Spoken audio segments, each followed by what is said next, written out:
Cunningham, who's orchestrated all of this and made it all possible, and super classy. So thanks, everyone. Yeah.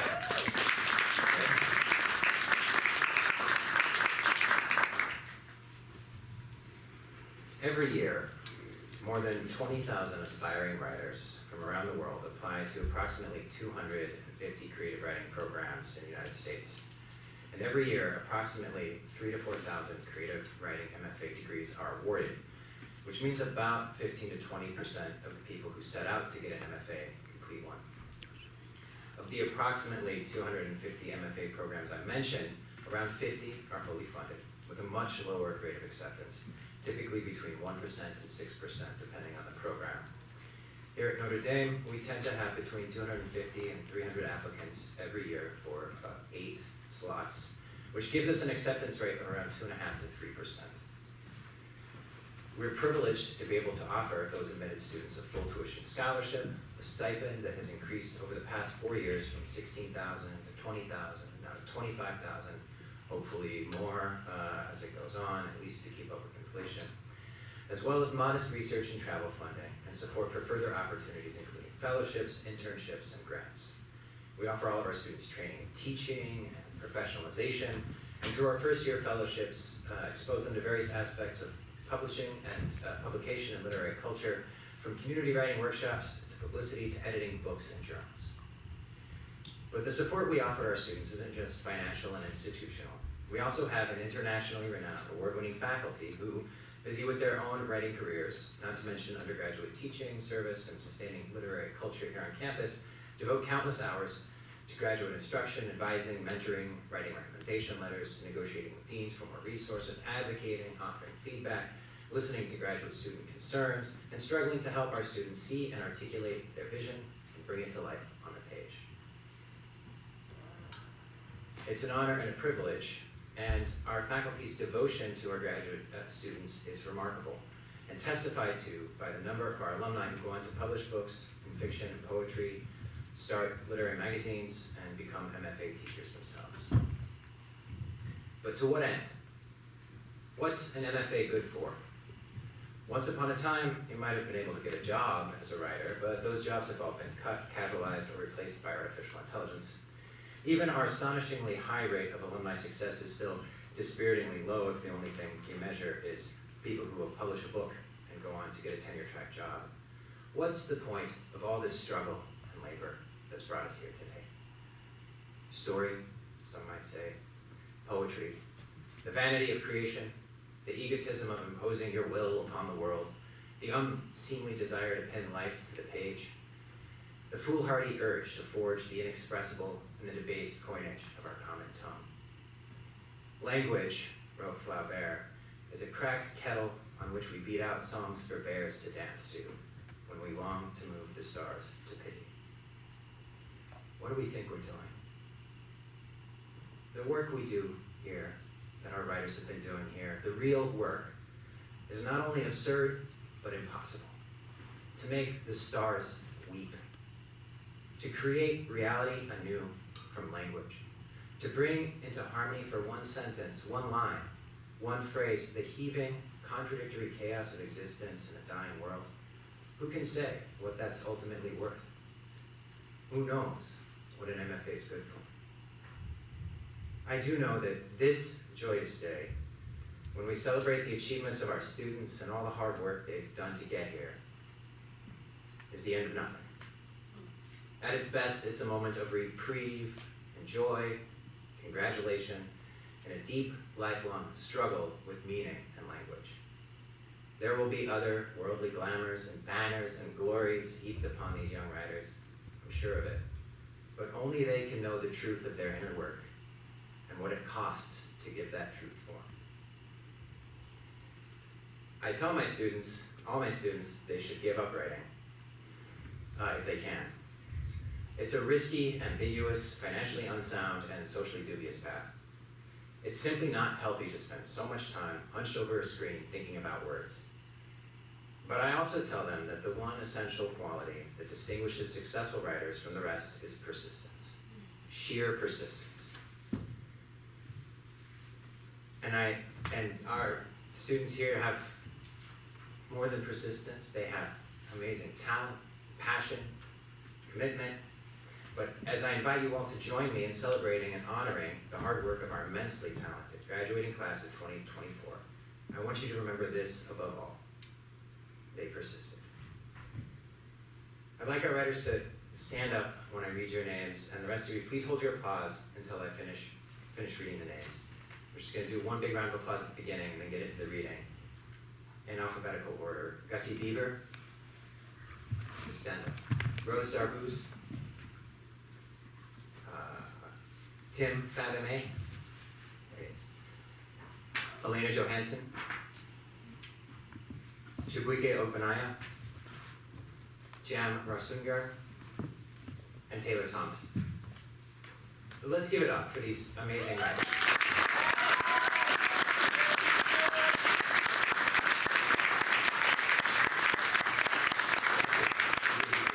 All right, I just want to start with that.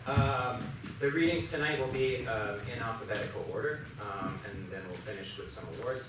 I would like to begin by inviting Alaina Johansson up to the podium to introduce Gussie Beaver.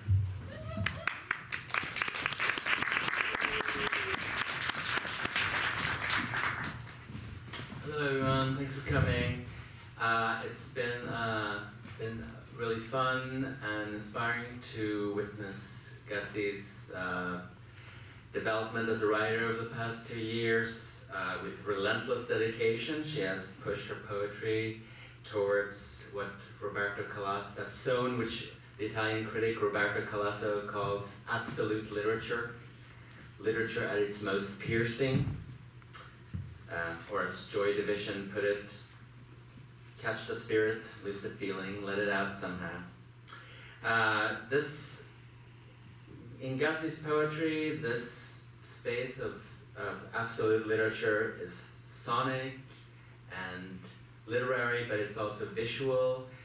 You won't see her poems, but if you can, check them out wherever they might be available online, whatever, because they're really interesting visual as well as sonic and literary. So, and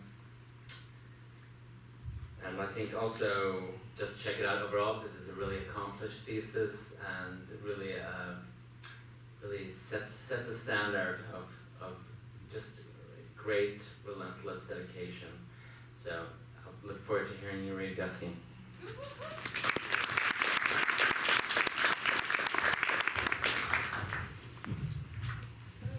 Actually, we do get to see my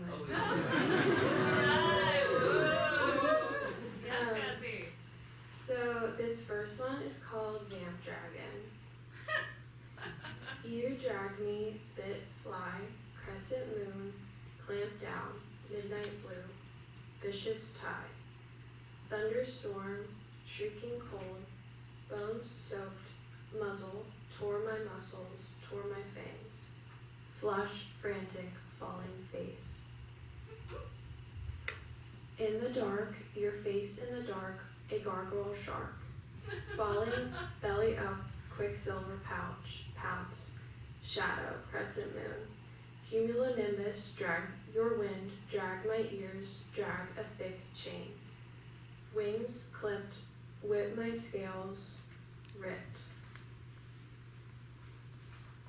My scales ripped, lit, black, metallic, crack, my muzzle saw teeth, purple pizzazz, rain feet, snuff sound, flap the mist, you drag me, saber-toothed tiger, sweet pea, I strangle your spiked crown, crack my muzzle, saw teeth, I poison your black tea, heartbeat plucks my wings, flap the mist, you drag me inside a treehouse party, crack my muzzle, saw teeth, clouds twist, labyrinth knees, you will be eaten now, flap the mist, you drag me, crack my muzzle, saw teeth. Okay, this is called Stegosaurus. Only you, yellow on your belly, roar like a dinosaur, labyrinthine, spidery, you climbed a time interval at the museum, Plants in a box, drip, laser beam. You know to lower the stakes, folding and focused on. No calm sense you, yes you. Slung serpentine, you smug serpentine. Quartz, clumpy sandbars, or was it sandstone? Put your hair up, preppy cat dad. Let it down twisted lily. I spit comb on your shirt. There's a buffalo on your shirt. I know it's placed there strategically. I pound you down, about to pounce. This is called Canopy. You let me retroflex, bend back, punctuate. Let me freak out. I am going to stand. I am going to pull my socks up. Eyeing aloud. You rattled me and offered your bed. I lay my head on a rock-hard serpentine, a serpent's time. Walk to the Star Wars coffee shop before the museum. I'm on the hunt, eyeing the sidewalk down. What would I say to you now? Dressed like Katniss Everdeen for no reason. You scoop me a sip of your lavender latte. I spit the calm out on the beach, a crystal lagoon running into the water with you. Toss and turn inside a puddle. I lay my head. This is called March. I miss you, torn up in the strobe lights. Every word not heard, wet grass, torn feet. What would I say to you now? I'm going home. It's on your birthday cake. My gut spilled. Slippy, perfectly grown up, gripped. Early morning light. Your eyes closed still. This is called the gem room. You gleam, my split frame. Only new, green, only you leave. Sea glass on my sleeve, clean. And this is called Girly. Suspended in solitude, locked in a glistening box. Amethyst and topaz you, and the stegosaurus you in the final word. You and a gray cloudy day. I swirl my phone around your face. Ages pass. I'll see you in the summertime. I find lavender petals in the back of a cupboard. What would I say to you now? I'm still real, I'm still here, plotting my great escape. Daisy's on a shorter name. You invited Christine to your New Year's party, but you chose to spend the day with me. I tap my forehead like that's brilliant. You're glued shut. I'll buy a new dress, new blue, running into the water with you. I'll see you in the summertime. I blinked twice. We're back at the museum. I was excited in the library, getting a library card with you. Just girly things by the stegosaurus. My purse snapped. You snapped it back. I'm suspended in solitude. You appear, taller still. We'll stare at the ceiling tiles. We'll become the beige lines. I'll see you in the summertime. Thank you.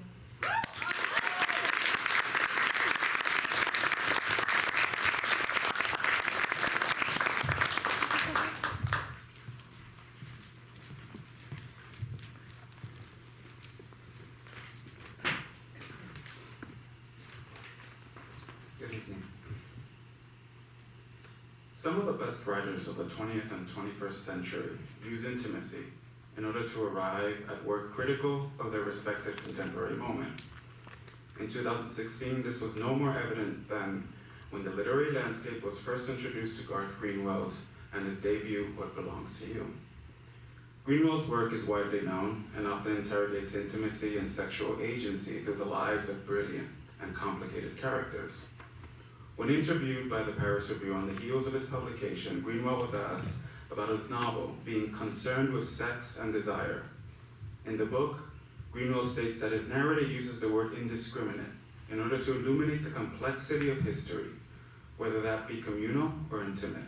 He states, quote, "It was a kind of sex that is as bound up with ideas of freedom and also shame, as it is with anything like sexual desire. Sex and desire are very easily extricable things," end quote. In the tradition of Proust, James, Woolf, and Baldwin, contemporary writers like Greenwell and Darline Darbouze insist that the physical body be consistently present in literary fiction. And if we are to accept the body, we must accept one of its great joys and pains, that is sex, desire, and its relationship with history, both macro and micro. Rose Darline Darbouze's thesis, Laying Flowers at Jacqueline's Feet, is a novel of incredible insight into notions of legacy and resistance. Yes, the novel is scandalous in all the best ways.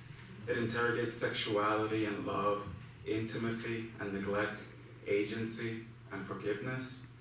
But what lies at the heart of this novel is the relationships between siblings, between two sisters, and a family estranged from home. How being in diaspora often returns us back to where it all began.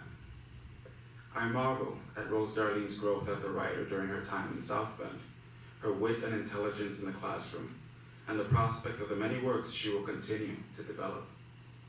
Rose Darline Darbouze hails from Beirut, Haiti, excuse my French. She is the recipient of a grant from the Graduate School Professional Development Awards at the University of Notre Dame, where she was the 2022-23 Sparks Fellow and the Notre Dame Review, and her work is forthcoming in the Birmingham Poetry Review. Please join me in welcoming Rose Darline.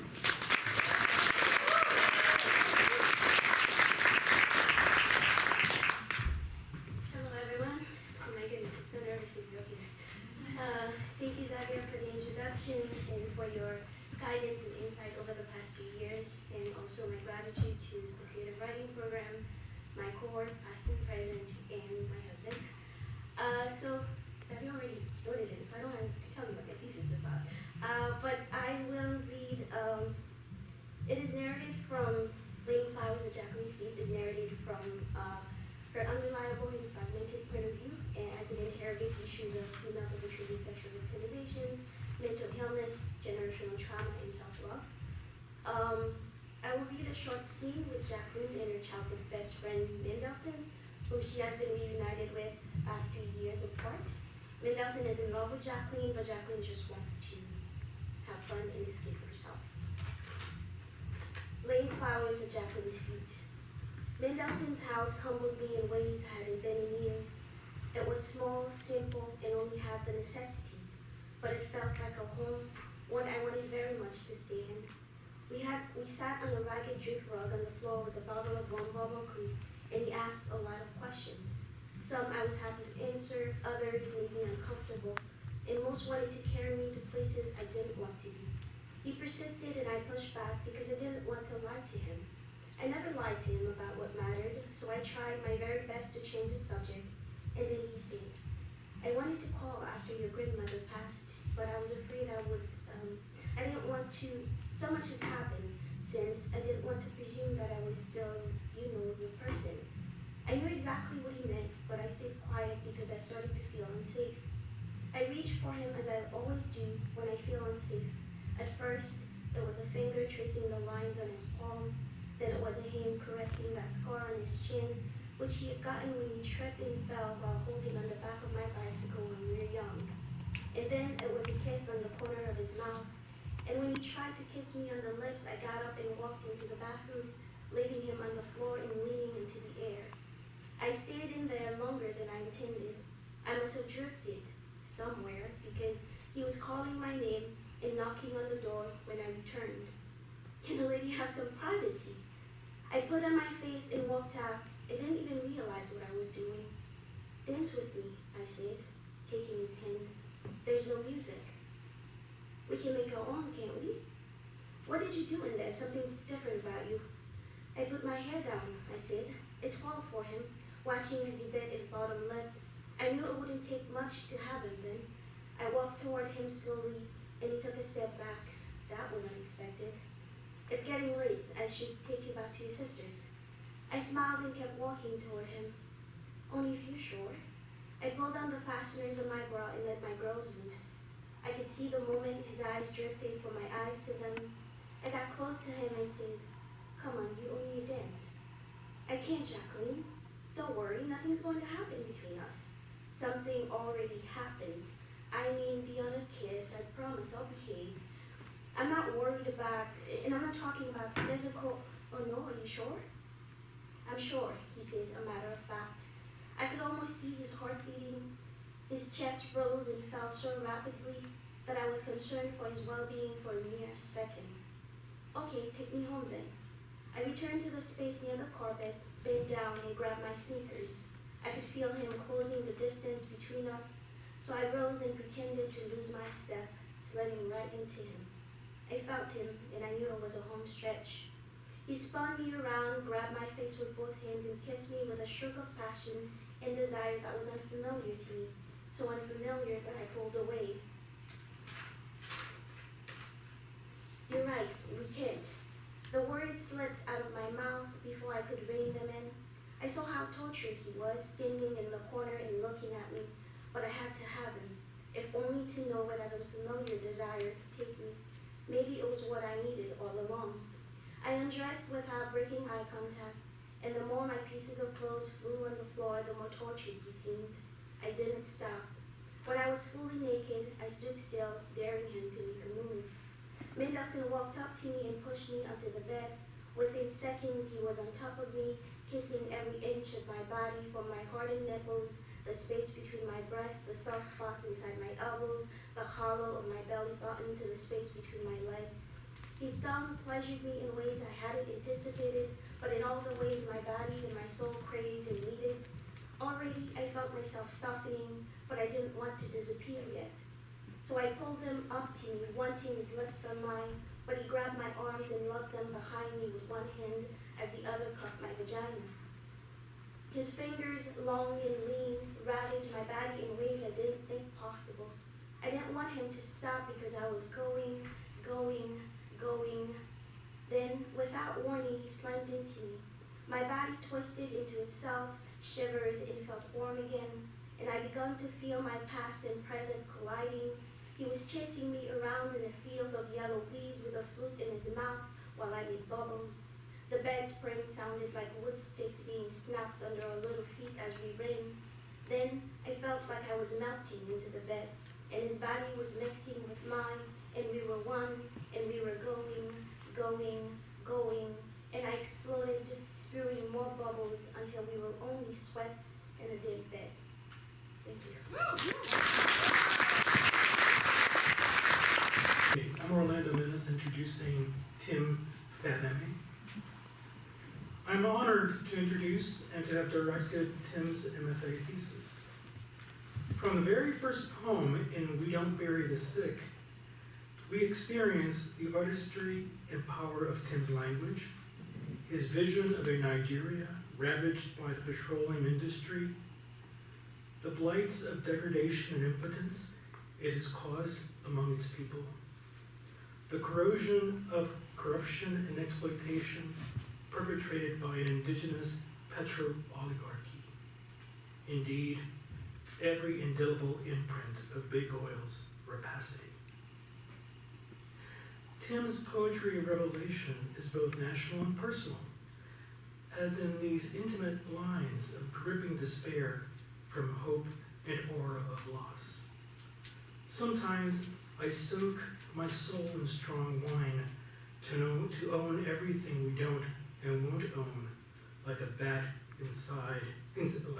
insisting on being a bird. We are confronted with the pain of dispossession and the impossibility of redemptive transformation. Rather than eliciting even the faintest yearning for grace, the poet, as apostate psalmist, exclaims, "God must be our worst mistake. It's hard, you know, to swallow words like a placebo."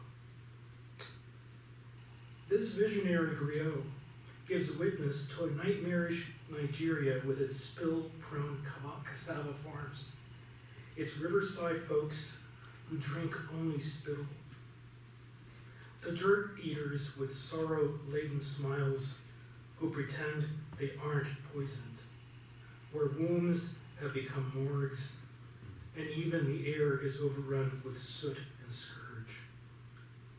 Tim's poetry is unforgettable, and so incisively eloquent that these lines from what we could have become engraved in my own mind. In the Niger Delta, we celebrate death.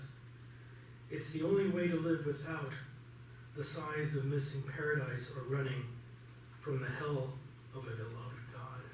Please welcome Tim.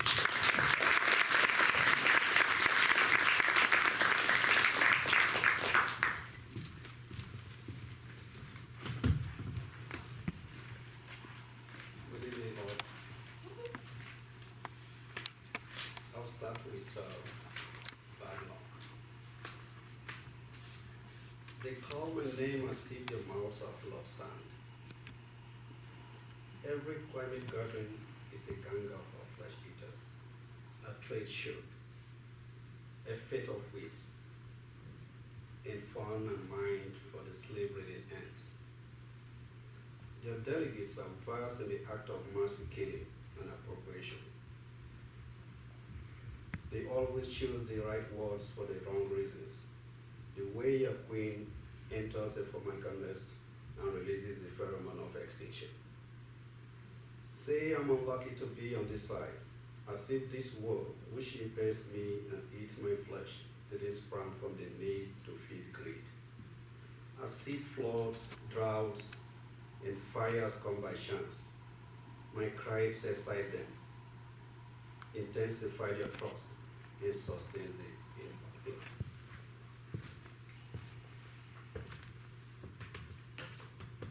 This is titled Whitewashing. Damn the capitalists, damn the conservatives, damn cop. They are expert at disfiguring whatever resists death. Look at the first cop if you think otherwise. No, not a policeman threatening me with gunfire. Turn back now. Do you see Berlin tending the dying and the dead of the South?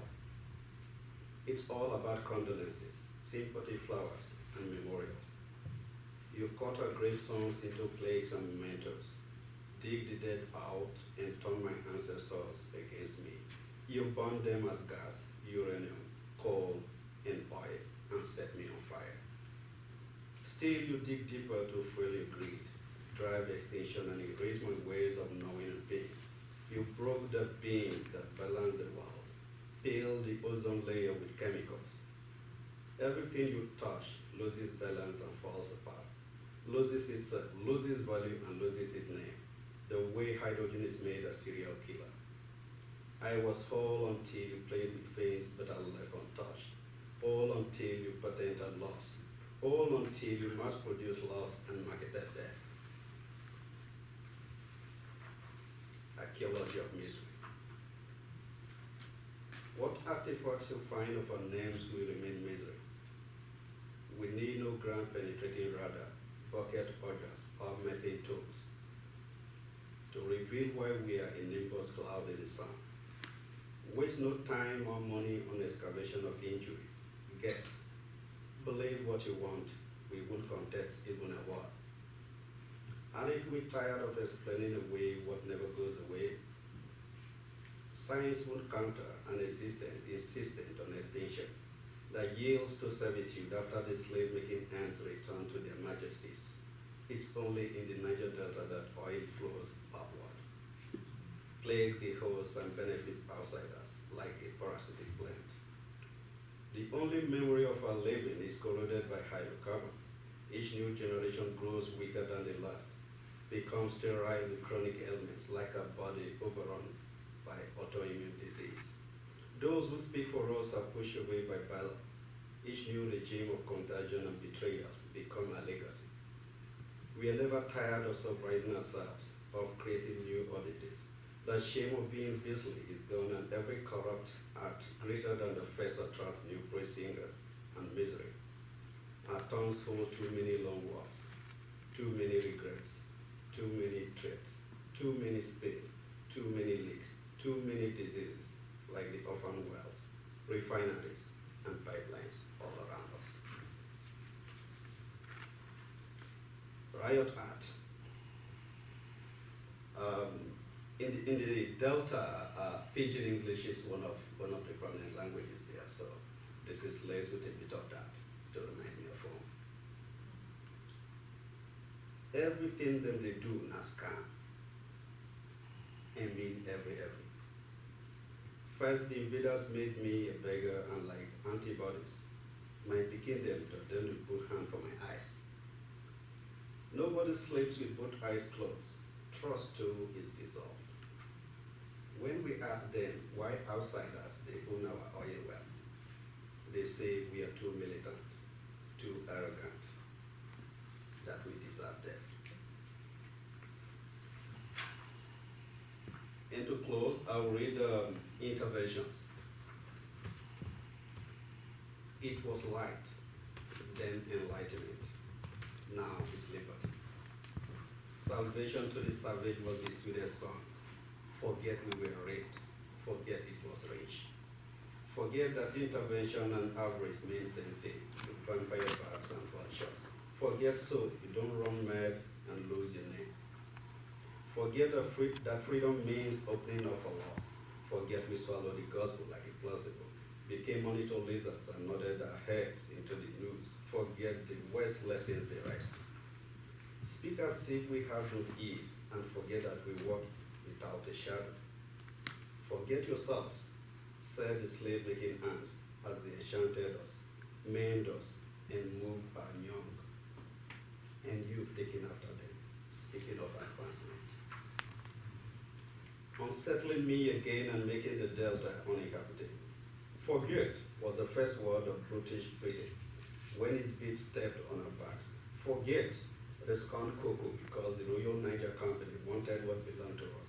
Forget the smile with Jaja before lowering him to a leper. Forget Yakasa walk. Forget Boro. Forget Sarawiwa. Only remember your new name and strange tongue. Return to me another savior. Build more refineries. Bank my blood. Love my bones and embalm what flesh is left to one the weak. Tell them you own the world and everything in it. That the climate will always change. Thank you. All right.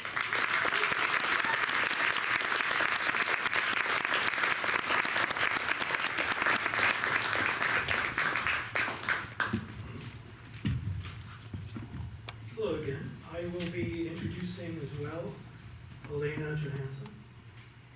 It is also an honor to introduce and to have directed Alaina's MFA thesis.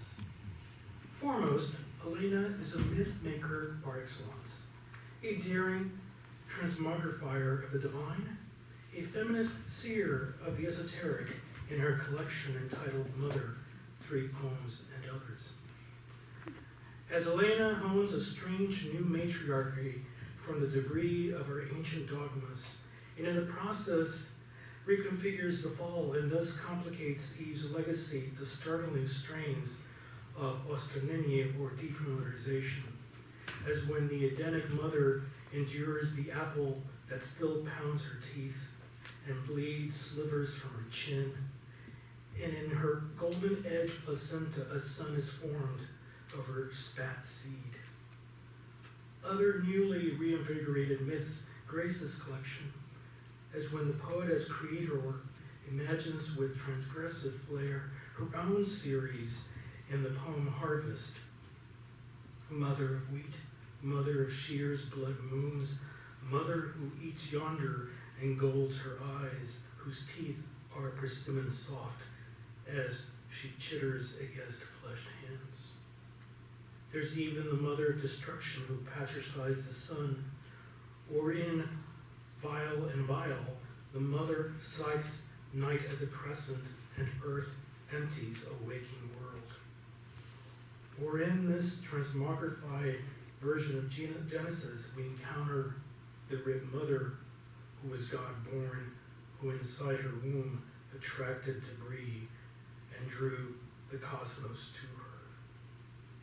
Ultimately, language is a domain of Alaina's transgressive imagination, where the elliptical, the tautological, and the paradoxical inhabit and entangle that elusive space between knowing and unknowing, belief and unbelief, memory and oblivion. Please welcome.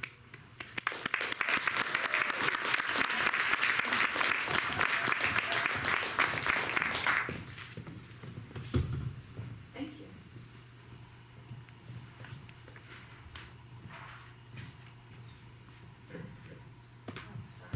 Okay. Mother and dance at center from blaspheme, churches her body to bride, rich and steep, she goes, taut lines, pushed towards sack relic. Reams mother on mother, mother's mother of not unfurled, mother skirts, mother's powder blush all used up. An unfolded limb and unfolded lip swells a form from forms brought forth from mother raises, and a mother must. Yet, mother cannot must, not this mother not. To her, a mother must. And yet, mother falls, and falls, and falls. Mother of wheat, mother of shears, blood moons for M, mother of not. M's mother is mother's not. Mother plucks M from up under. M's weep a falter-handed. Mother eats yonder and golds her eyes. Wills M open. Par snips her tongue at Ruth. Mother prunes in purple sky a Ruth. Mouth receives, mouth of mother, splays her unplucked flash and buries M's thumbs to her ear. Mother skins, her teeth persimmon soft. She chitters against fleshed hands. Mouth ajar, holds black hole round, body of her girl, not her mother in a tongue. Belt dripped, diamond spit, burst forth from eternity of mouth. Her girl formed, of spit from damp. Blanket of star, only a bared tooth becomes a chipped highlight, not in a mouth. Wet tear tears the moon from its pitch in the sky. Of blood, mother clots, M inside. Mother's mother, mothered not. Mother has not. Mother must have been, mother's mother. Her sky blanks impenetrable. Pinned holes fall and pin mother through earth. M once pacified. Not after mother. There is not after a flash. Flight of mother nuns. A mother hums, a mother again, darkening. Beyond mother, there is not beyond. Each breath not longer than. A mother must, a mother must, a mother must, a mother must. What's the story, mother? Chitter teeth, click, click, click. Mama says, chitter, chitter, a tongue's click, click, clatter. Mama in path to stomach her, tinker limb, slithers to man's acid, good gurgle, sizzle, skeletal retreat, predict, plosive chest birth. Mama chitters, giddy her birth outside her, slick. Mama says, shudder, shudder. Skeletal, creak, crick, mama's tongue, a habitat moist inside of man, clack down, cracks down in stomach, inside from tinker, blood stomach. Chamber mama says, chatter, child, glottal tube, a slipper of man, from her throat seed, cling, mama cave moist, clicks, in damp as tongue, inhabitant, a habitat, clamors, skeletal, crater, mama's rocked skeletal, chamber womb, child waits, stomach, palatal retreat, mama's tongue, clatter, her clicked tongue, in birth, opening like, crunch, a crack, mama's retreat, mama's bones blend for man's, womb to mama's clangor, man's womb of mama's chitter, skeletal child outside, chitter of mama, says, clangor, stomach of rib, cracked, open, birth, teeth of rib, chatter tongue, teeth of stone, adder mama's tongue. Mama says, chitter man, ears, titter, in echo of birds, splatter, black, on skeletal spines, spinal stones, drip, stomach off, sliver of silver, out came mama. Tongues reach up as skeletal. Man hands out of inside stomach. Birth from mama, of mama. I'm sorry, mother. I know you're here.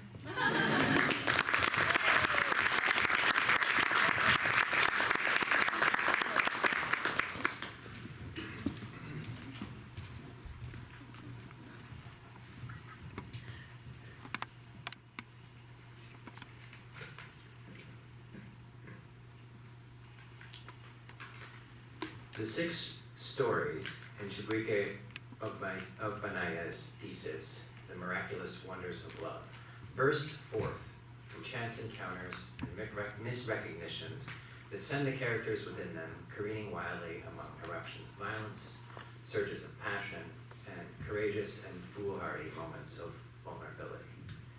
Yet the characters in Chibuike's stories, many of them queer or trans, are not mere victims of circumstance and desire, but seekers in their own right, faithfully tracing the track of love through all the obstacles and challenges fate sets in their path. Nothing in Chibuike's stories is simple. Nothing is easy. The characters struggle against their families, society, the prejudices of strangers, the alienation of being an immigrant in a foreign land, and even against their own confused emotions. And it is just this complexity that gives Chibuike's stories their depth and resonance. While the collection begins with a story titled The Grief of Strangers and ends with one titled Happiness, the obvious arc implied in that progression is complicated by the lives of the people in the stories. In The Grief of Strangers, an older man picks up a boy who reminds him of his dead wife and takes him home. The relationship between the two is erotically charged, but not, at first, overtly sexual. And as the story goes on, we see how both are looking for something in the other they don't know whether they'll find, or even whether they want to. The story ends neither in grief nor consummation, but in a conflicted, desperate, vulnerable embrace, half submission and half revolt. Similarly, in the collection's final story, Happiness, the domestic bliss enjoyed by two Nigerian lovers who buck the odds and even adopt an abandoned child is upended and threatened by the passage of anti-gay laws, brutal homophobic violence, and familial strife. Perhaps the most striking and memorable story in the collection, The Love Life of Sister Toby, is also its most complex. Telling the story of an evangelical trans-Nigerian immigrant, Sister Toby, whose heedless devotion to an imprisoned drug dealer is discouraged by her church community, from whose point of view the story is told, yet emerges as a powerful force for redemption. Chibuike's work shows an instinctive talent for the narrative image and a keen sense of the contradictions, subtlety, and ambiguity, not only in our relations between each other, but within our own hearts. It has been a pleasure and an honor to work with Chibuike on these stories, to watch them bring their vision of the world to life, and to help them in what small ways I may have been able to find the right words in the right order to create the response they want in the mind of the reader. I'm pretty sure we'll see some version of this thesis out on shelves in a few years, and I very much look forward to reading it. Chibuike Ogbonnaya.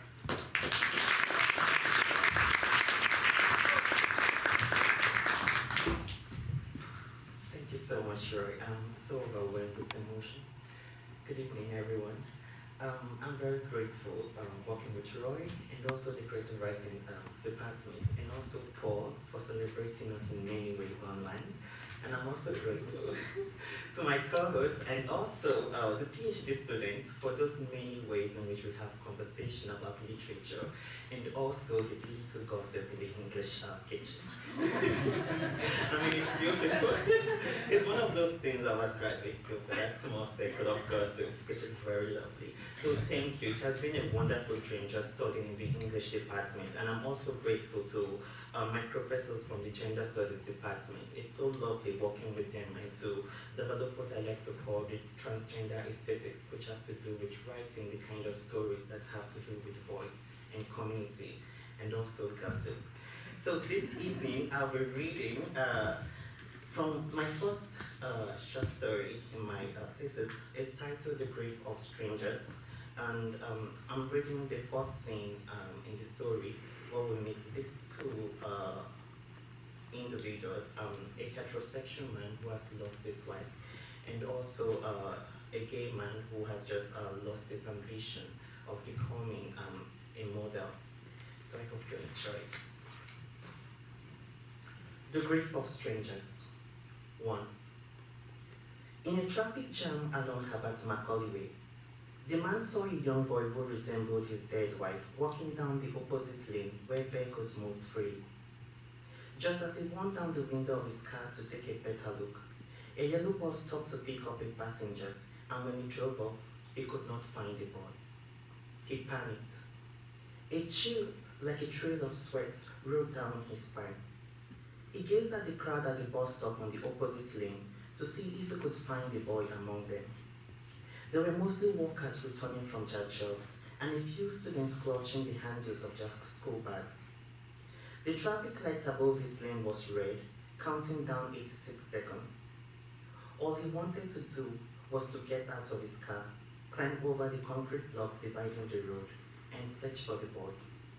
But just there, in his car, that weakness that clouded him during the early weeks after his wife died in a plane crash a year ago came back.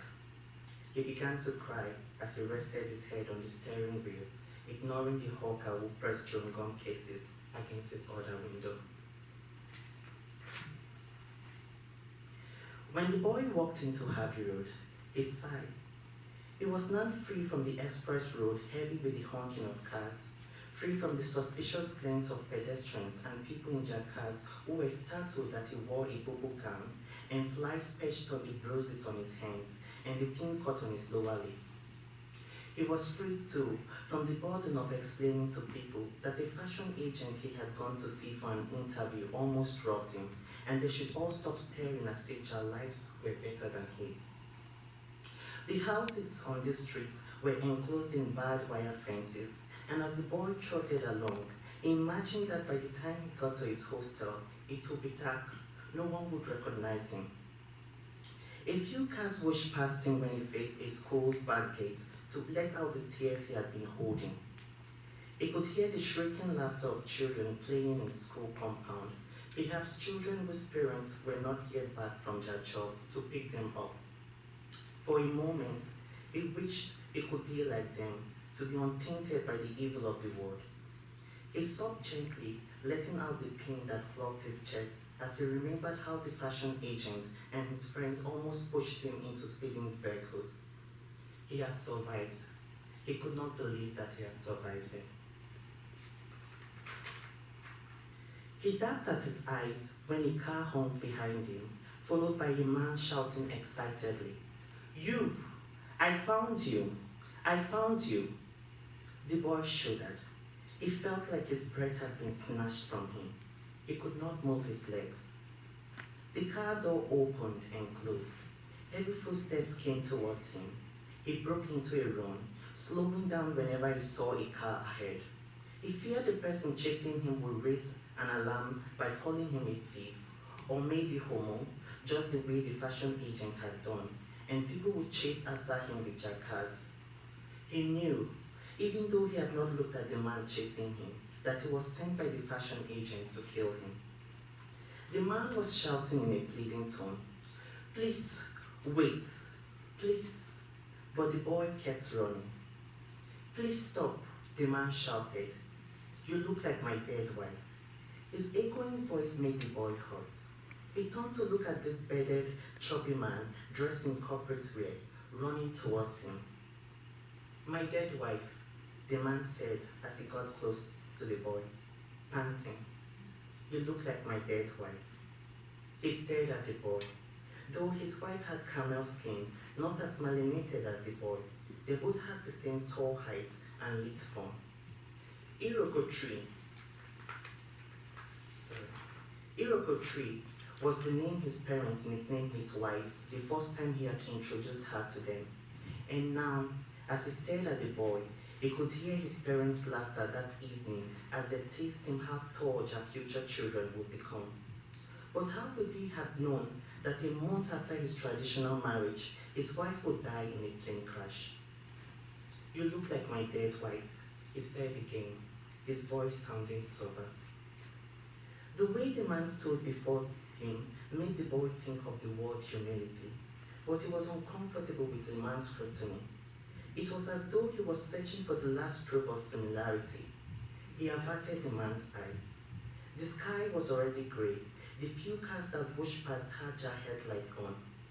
If he had not seen the man with the car, the boy thought, he would have probably walked away and called him a drunk. "You don't look all right," the man said as he stood up. "Can we talk in my car? Please." He should have said no and walked away, but the boy followed the man without arguing into his car, which smelled of lavender. When he sat down, he felt he had become a light object rattling in the air, going wherever life tossed him, and he lacked the strength to stop himself, to oversee his own life. "You don't look all right," the man said again as he slammed the door. "What happened?" The boy was quiet. He stared at the pitch darkness descending outside, and then he started to cry, unsure if it was the certain way the man had asked, or because he had sensed that something terrible had happened to him. I would love to stop here. Thank you.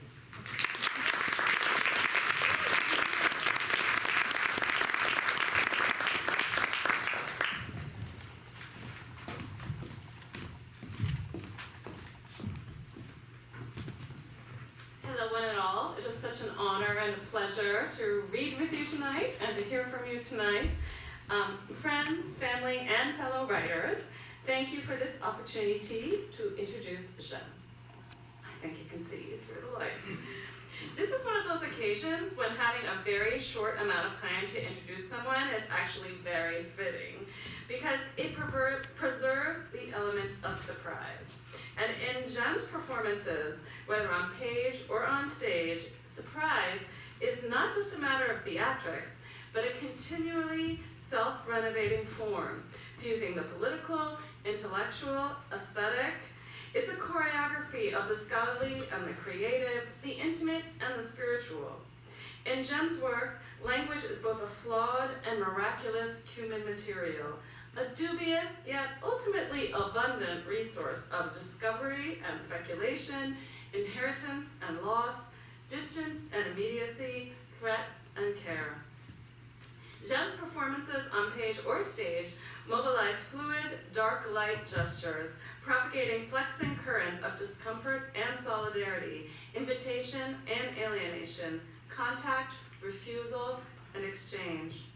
Here, risk and discovery are common to all parties, though not equally distributed to all parties. Her work leaps like a flame from the performer to the audience as a plurality of individuals, to the audience as an unstable collectivity, and then back to the performer, charged and changed by its return. Like a slow motion footage of a bird in flight, no single term is fixed. Every detail is mutable. Each muscle, each pennate dart subtly shifts on wind, converted to the coherence of speed and aim, force and grace, attack and rest.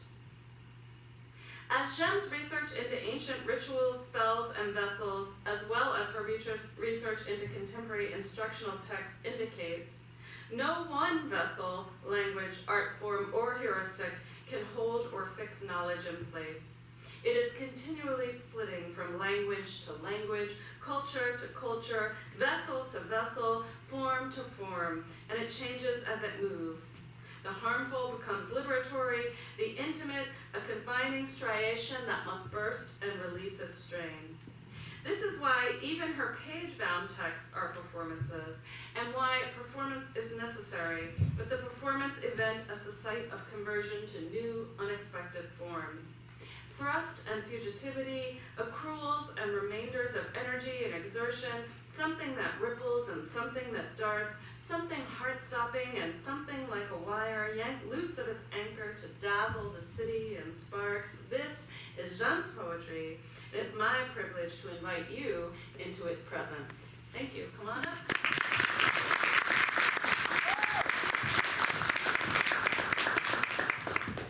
Thank you. That was so beautiful. I don't know if I need to read that. I'm going to start with the opening poem from my thesis, and it's a note to the reader. Our reader, forgive my tongue and its trespassers. My mother tongue lashes at my lips, speaks out of turn. Her mother's mother's mother's tongue finds it hard to wait her turn. My mouth a vessel for the chiroperiton screams of many moons and mothers and monsters. So forgive my tongue when it speaks erringly. Forgive us for speaking over each other. This is an archive, a museum of tongues, and I have done my best to note who speaks in their sequence, but time overlaps, and their voices harmonize. And I do not know how to archive a living, screaming tongue without you covering your ears, but I shall try. and in the name of my mother, her monster, and our moon-soaked spirits, ahem. And then this is like a fragment of all the different fragments of the poems. It's a highlight reel, kind of. I wasn't born of the same rib bone, oh sweet damsel. I was born first, loved first, hated first. But you were made against my image. Know that my womanhood is not found between my thighs, it is in your hatred for me. I am woman because you deny me it, not in solidarity with women who iron their white sheets ready to play phantom and win. What guilt are you ashamed of? What vengeance do you seek? Instead, come play under the sheets with me, braid each other's hair, and feel our bellicose beings merry. Bite the pillow to muffle your screams, and bite me, baby. Let me be your apple, my sweet, innocent, ignorant Genevieve. Let me bite you back. Make me a woman. Make me your woman. Teach me what it feels like to be inside your flesh. Bury your fingers inside of me. Explore my insides like I know you want to. Feel how empty I have become for you. I have made room for you, angel. Then taste my eager saltiness, daughter of lots nameless brides. Look back at our destruction from, through, and into you and your eyes. So if straddling a man is enough for exile, then what of you, Eve? What is my delicious punishment for having straddled you? And what do your oracle eyes see when rolled into the back of your head in rapture? And what would you call me freely?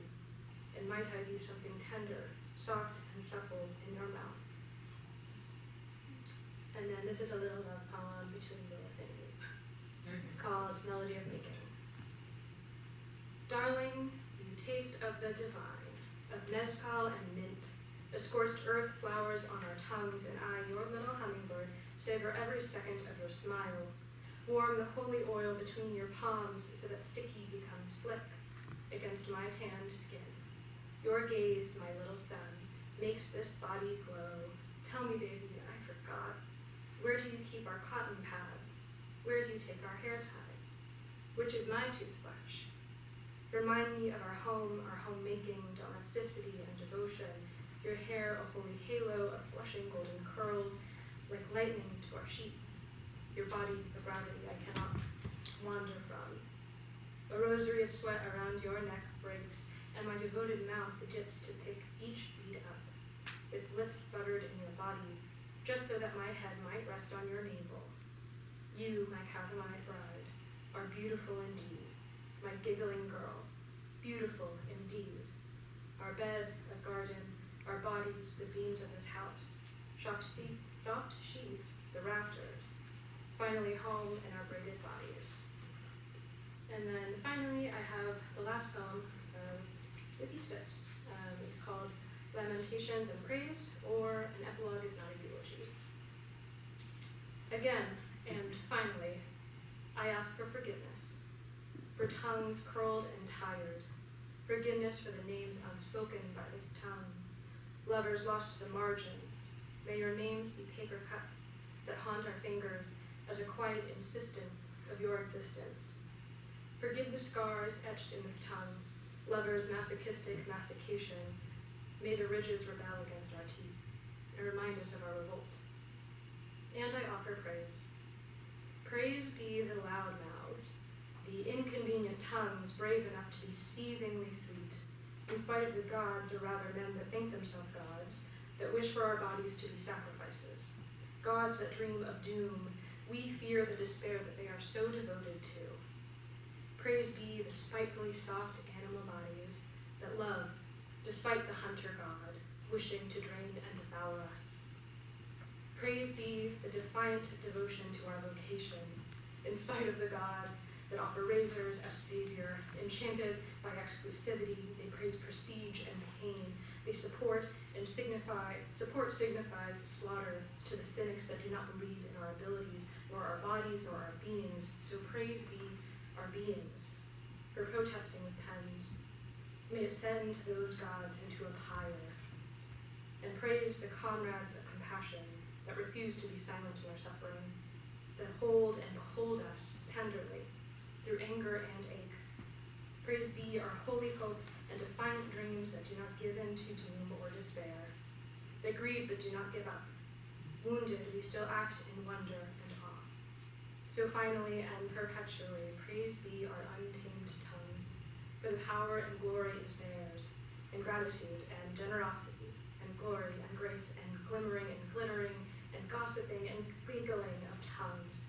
Tongues given by mothers and mothers and monsters and mothers over and over many, many moons are now ours forever, without end. Ahem.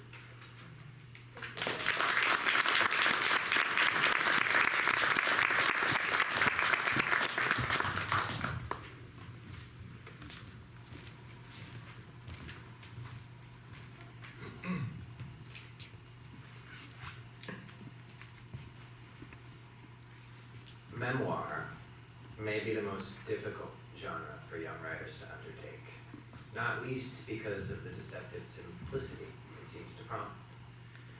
You've already got all the material, you just need to write it down. It's your life, after all. How hard could it be? But anyone who's attempted to reckon honestly with their own existence and the way that existence is wrapped up in other people who may have not only different perspectives, but different narratives, or even completely different happenings, and then also tried to account for social and cultural forces like class and race and history and gender, and never mind getting it all on the page. Well, anybody who's really tried to write a memoir knows it's not easy. The vastness of the material is itself the first and biggest problem. Life is fractal in the way it expands and expands the deeper you dive into a single specific detail, which detail is itself a knot of countless tangled threads that spread and ramify and connect and weave a being that might, for all intents and purposes, be infinite.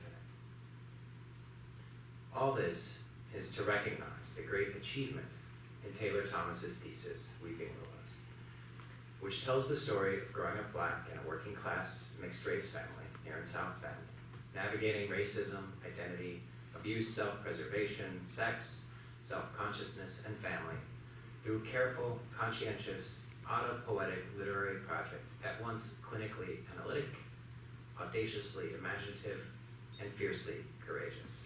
The creation of self, that is, the making of Taylor Thomas. It's not an easy story to read.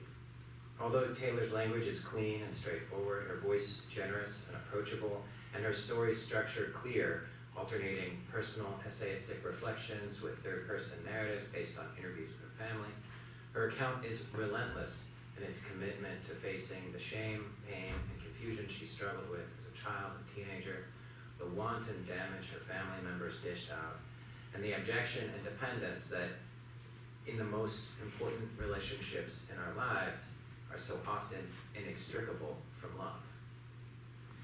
Reading Taylor's work, I often think about something Samuel Delany wrote about how painful learning is. And not just painful, but embarrassing, humiliating, infuriating. Learning hurts because it means you have to see yourself as who you were in your ignorance and self-delusion. Learning hurts because it means owning your mistakes. And learning hurts, perhaps most of all, because if you really understand what you learned, you realize that you have no choice but to keep learning, keep being vulnerable, keep faith in the recognition that we are tangled up in each other and the world in ways we can never fully compass, or justify, or redeem, or excuse.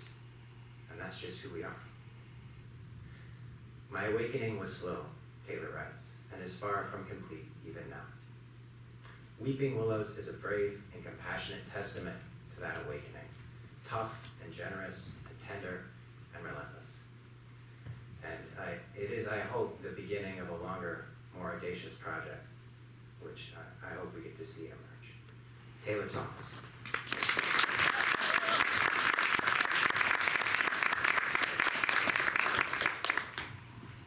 I'll try to make this quick, because if you're anything like me, you want to be in bed right now.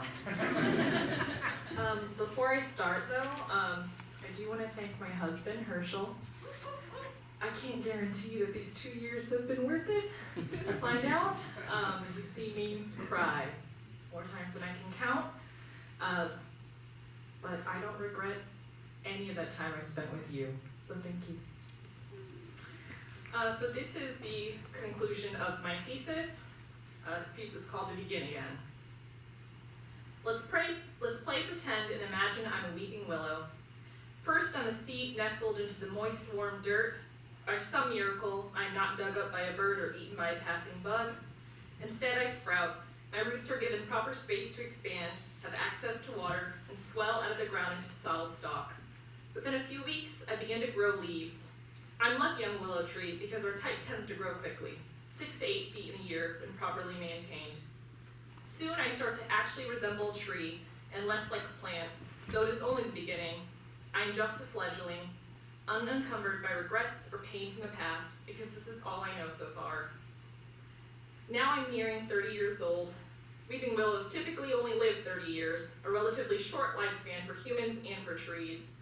This mile marker, 30, rings significant as I think of my trees, my family tree, and the ones who somehow make it despite the odds, yielding, the end a welcome gift to any journey, no matter the length. The willow trees that reach 30 survive mostly due to trimming away dead, infected, or overgrown branches. Obviously, access to water, sunlight, and temperature are significant factors, though pruning, particularly when the tree is young, helps institute a strong, upright structure. Pruning is the foundation. Pruning requires knowledge because you have to know what to look for, and routine maintenance because this will not be a one-time thing. Even when the willow tree begins to grow in the right direction, willow blight could strike at any time. Or as it grows, the branches can become tangled and overly dense, or the branches can simply grow too heavy, which can cause them to weaken and fall. Like a parent watching a child in a public park, you must remain vigilant so that your tree has a fair shot of completing its life cycle. It's a lot of work, pruning. It's also exhausting, rewarding, complicated, and a bunch of other words that remind you that if you want anything to thrive, you have to put in the work. My family was not cared for. The women, for a variety of reasons, some at their own hands and some by others, were not properly pruned. Disease was allowed to run rampant, and our branches often grew too heavy and snapped. Setbacks for sure, but for those of us still alive, there is still time. And for those who have already left us for the great beyond, a loving but bracing reminder that our endings do not have to look the same. We are our ancestors, and our parents, and our family, intertwined in our DNA and the features of our bodies. We are also our own. The pain I've described in these pages is hefty. They are branches that have damaged not just ourselves, but other trees close by as well. There is a woman I follow on social media who is a certified positive discipline educator. She regularly says, misbehavior is communicating unmet needs. It's a mantra she repeats frequently online, and it has helped reframe the way I view much of the world. The negligence of pruning, of care and proper regulation, is my family's unmet need, these painful memories that eat from misbehavior. I'll say it again, pruning is intentional and loving work.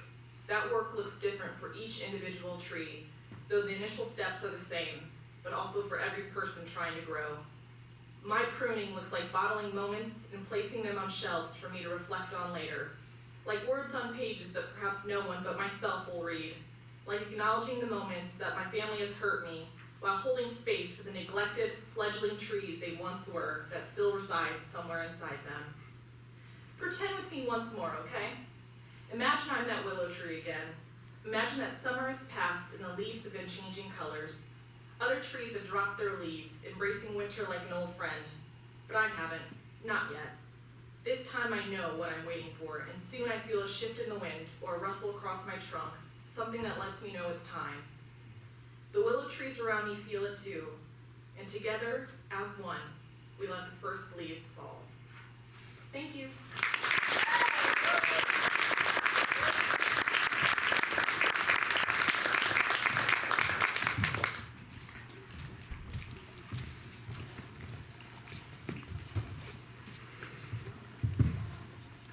Okay.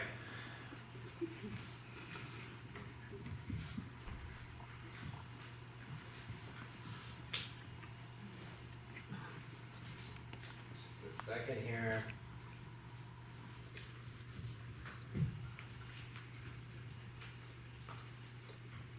Okay.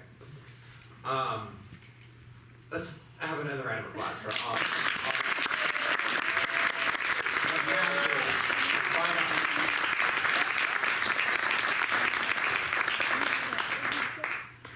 This graduating cohort has much to celebrate, including, of course, all their hard work, their literary accomplishments, finishing their theses, but also a raft of publications in places like the Birmingham Poetry Review, Reckoning, Agapanthus Collective, and elsewhere. But there's more. Now is the time of the evening when we recognize individual achievements with our annual program awards and fellowships.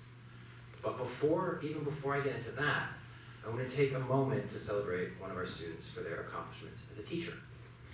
It's not one of the awards we give, but I want to honor it. Teaching is very important to the program, and every year we're able to recommend one of our graduate student teachers to the Fab-Eme Center for an award based on their syllabi and student evaluations. This year, I want to congratulate Gussie Beaver. He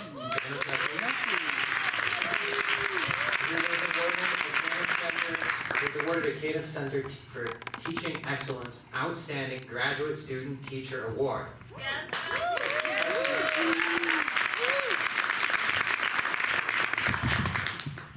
For the rest of these awards, I would ask the winners to come up when I finished reading the citation to receive your certificate. Yeah. Okay. So, and there's different things associated with the different awards, but the certificate's tonight. Okay. So first, the Samuel and Mary Ann Hazo Poetry Award. Based upon the quality of the student thesis, class performance, and contribution to the creative writing community and the MFA program, the Hazo Poetry Award is given to a distinguished graduating MFA student whose work reflects Samuel Hazo's humanistic aesthetic ideals and commitment to poetic craft. This year's recipient for the Hazo Award, selected by unanimous decision from the current poetry faculty, is Tim Fab-Eme.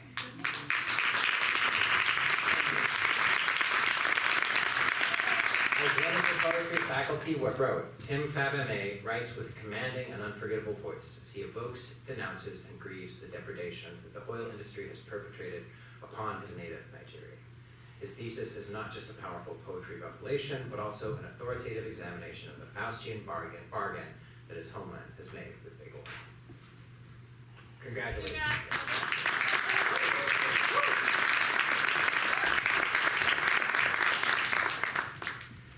Next up is the Mitchell Award. The Mitchell Award is designed to honor one MFA second-year student for their special contributions to the creative writing program, namely for distinguished achievement and contributions during residency. It recognizes the student who has been the most involved citizen in the program and one of its best writers. I'm proud and delighted to give this year's Mitchell Award to Alaina Johansson. One faculty member writes, Alaina is full of cosmic imagination, whose splendorous contradictions and pulsating rhythm are dissonance sweet to hear. Alaina has been a stalwart member of the community from the beginning. Most notably, she spent the summer of 2022 digitizing the entire creative writing program archive. Yes. Drawers and drawers of old programs and things. But important work, preserving for future generations of faculty and students the rich history of the program and making our deep institutional memory more useful and accessible. Thank you.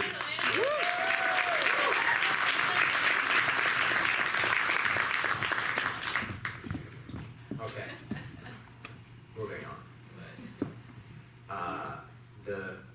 We have a new award this year. The Center for Social Concerns International Justice Poetry Fellowship. The CSC International Justice Poetry Fellowship is a new competitive fellowship awarded to a distinguished graduate of the creative writing program as a post-graduation year of residency and writing time, funded by the Center for Social Concerns. The CSC IJ Fellow is in residence at the center, participates in public programming there, and teaches a course either at Notre Dame or in the community. The applications are based on a proposed book-length work of poetry and or a prose poetry hybrid, international in scope, which addresses the theme of justice, and judged by staff at the center and a guest poet.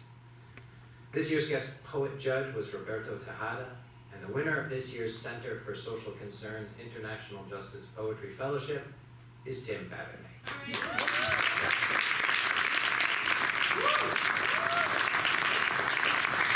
Tim's proposed project, Ugly Face of a Beautiful World, will be a collection of poetry that explores transnational infrastructures and networks of oppression, looking specifically at drug and sex trafficking, war, mass surveillance, corruption, and persecution. Congratulations to Tim.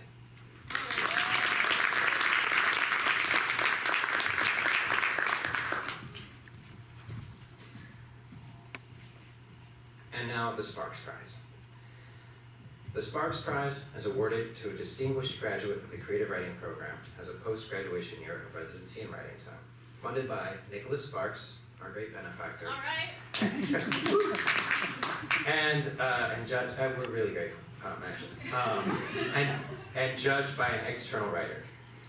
The award is based on the quality of writing and the likelihood that the submission will be published or developed into a publishable book.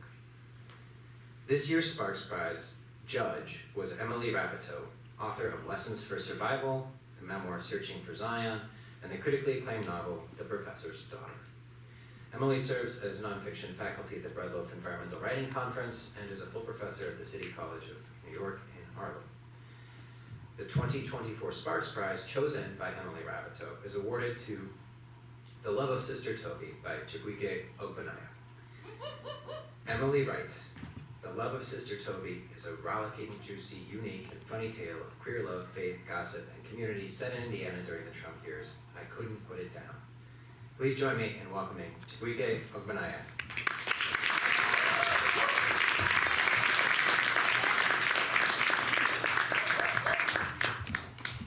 Okay, almost time for cake. One more thing. I want to take a moment to celebrate and honor. First of all, actually, let's just have another round of applause.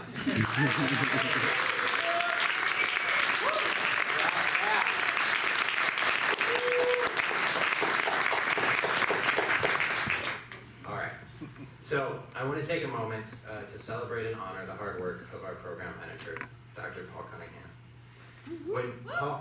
When Paul first came back to Notre Dame, this time as a published poet with both an MFA and PhD in creative writing, he stepped into an underpaid, demanding position that had completely burned out the last person who held it. He just couldn't take it.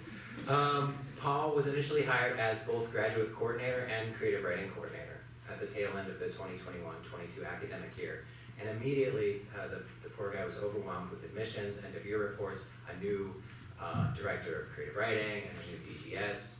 Things didn't really change until almost a year later, in March 2023, when after months of negotiation, begging, arguing, pleading, and fighting with higher administration, we were able to create a new dedicated creative writing program manager position. And the department, the English department, was also able to hire a new graduate coordinator. I won't say it's all been smooth sailing since then, but what I will say is that over the past year, his first full year as creative writing program manager, Paul has shown himself to be devoted to the creative writing program and has worked tirelessly to create new opportunities for students, like field trips to the Museum of Biodiversity and special collections, to support our programming, to organize our first tailgate, and what I believe is our first creative writing AWP offsite reading, supporting students in all kinds of ways, for instance, by sending out his monthly list of publishing and fellowship opportunities, Paul's Picks, and of course, making sure people get paid.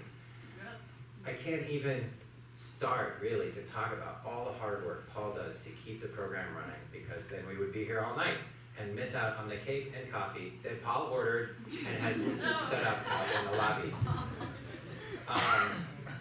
I mean, the place would fall apart without him. And honestly, I feel better, I feel more confident about the program and where it's going now with Paul in this position than I have since 2017, when our last dedicated coordinator retired. So, Paul,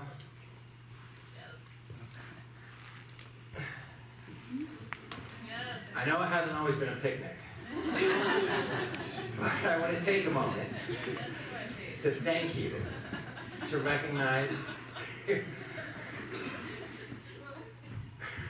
your enormous achievement and labor over the past 2 years, and to offer you this gift basket from the faculty, which isn't just an antique picnic basket hand-selected from Picker's Paradise, but it also includes a range of treats, including what I was assured was a very nice bottle of whiskey.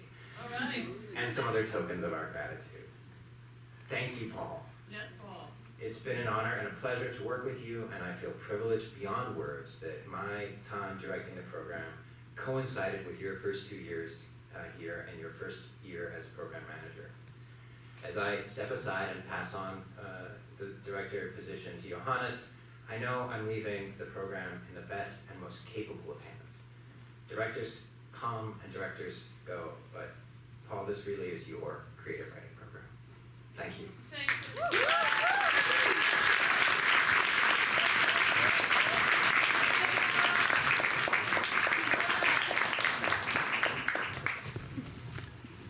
All right, that's it. There's some cake out there and some drink, and thank you everyone. Thank you everyone for coming. Parents and friends for your support, and one last final big round of applause.